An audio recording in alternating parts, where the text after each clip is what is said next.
Bayou time, everybody. I'm Martin Folse. We were on for a good 2 hours today, bringing you the story of the rainfall here in Terrebonne Parish and the surrounding area. So, what we have here, the parish president came in today. We have a map. We're going to show it to you in a second. There it is on the screen. I want to introduce Michel Claudet once again, parish president of Terrebonne Parish. And when you woke up this morning, the rain was coming down, wasn't it? Right. I got up about 4:30, went to pick up my paper, and right after that, rain started coming in.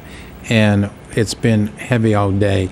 I've had reports from different areas. I had a report from the head of my drainage area, Perry Blanchard, and he indicated that his rain gauge at his house from about 4 or 5 o'clock in the morning when it started raining up until about 8, he had 4 inches of rain at his house, and then by 10:30 it had 8.5 inches of rain.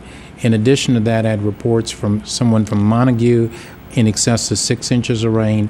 I had reports on Bayou Black of 5 to 6 inches of rain.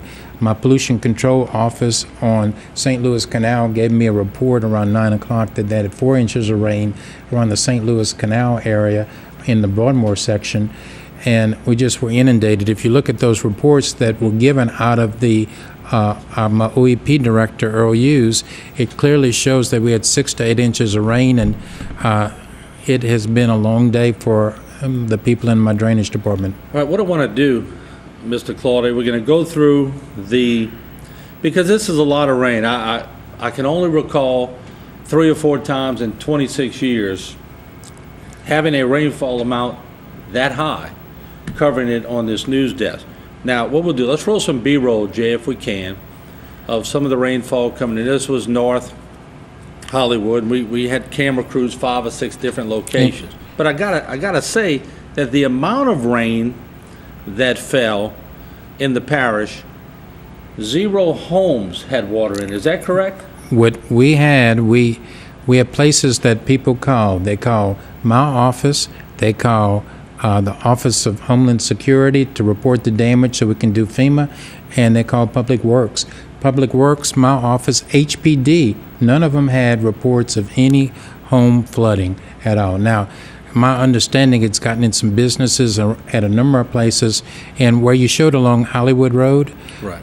The area between Hollywood Road going towards the State Drive on North Hollywood Road, that area is that has been a problem for probably the last 20 years, and we have just completed an elevation study of that entire area, and we had previously appointed Duplantis Engineering to come up with a plan to rectify that.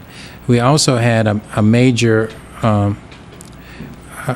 some flooding around the areas in Summerfield, around Pineland and Jefferson.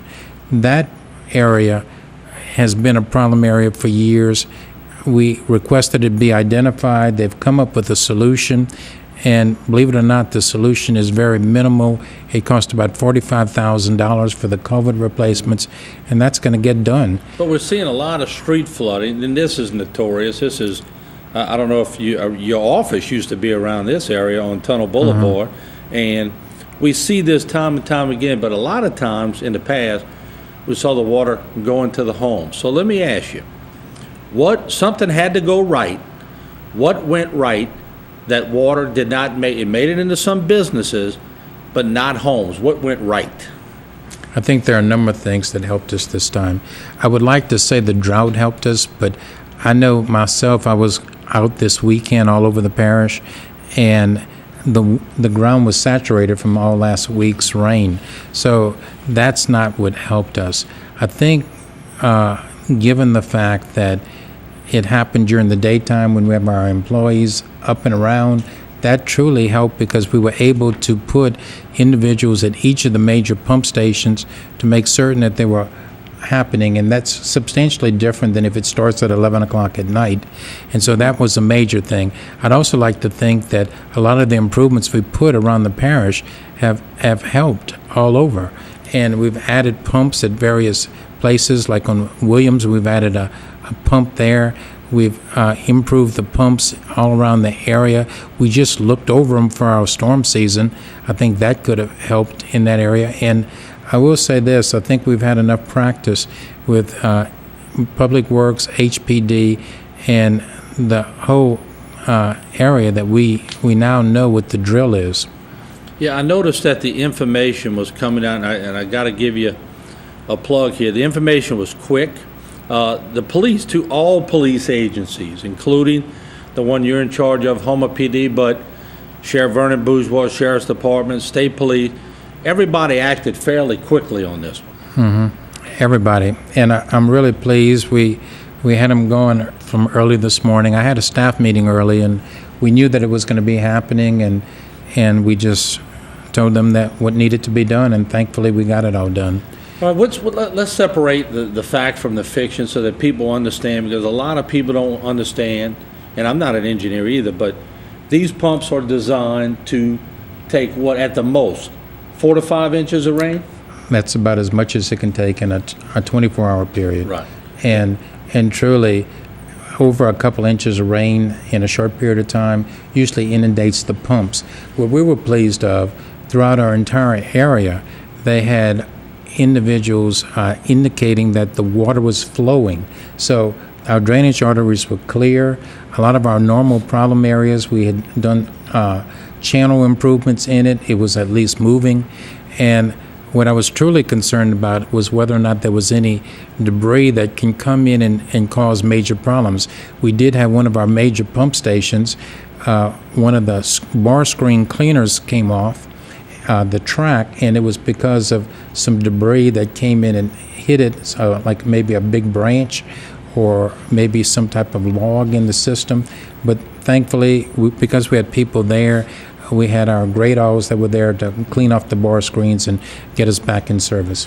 Any areas that, maybe pump stations that didn't go off, and y'all got out and tried to get them working as quickly as possible? We had problems at Lerat Street, and thankfully we had a number of calls, and the water was going up, and we had individuals back there. There are 2 pumps there. There's a diesel pump and an electric pump, and thankfully we got them rolling, and it stopped about a half an inch before it went into the houses. So we really are pleased on that. Snack Street, we have a similar situation with a diesel and an electric, and they had a problem along the Snack Street area, but we're not aware of any particular areas that it was there.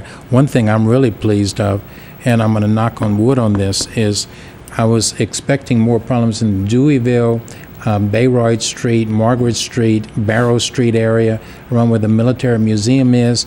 Understand, we're coming out, we're putting a brand new pump there, and it's all completely funded for that particular area. And then in addition, we're doing the channel improvements for that area.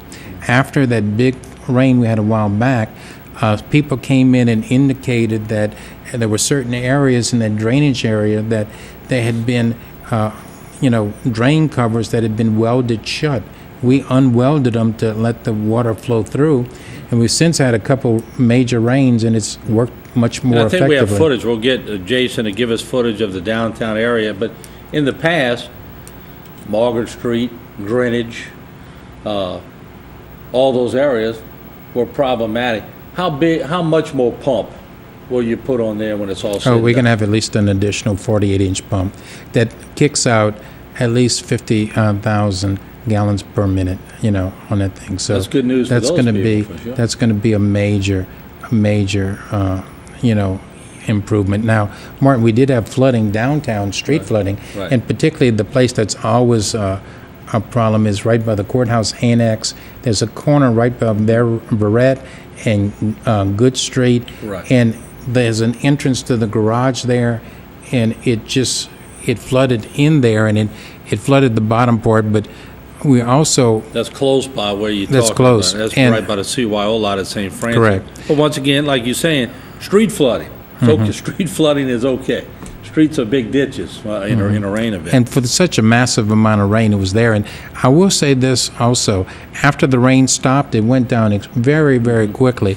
But like I was indicating, in the sheriff's area at the bottom where they used to have the crime lab and so forth, they've since moved it. But my Public Works Department and Buildings Division is now for me that pumps and pump it out right away. They sandbag the entrance, and we've been trying to find and locate the problem to that for quite some time, and I'm determined to ultimately find out what the solution to that might be. All right, let's take a break, Michelle. When we come back, we'll identify, we're not going to skirt the issue, but some businesses got water. Let's talk about where they were and some of the things that you're trying to do to alleviate those problems. We'll take a break. When we come back, more on the rainfall today in the area. Don't go away.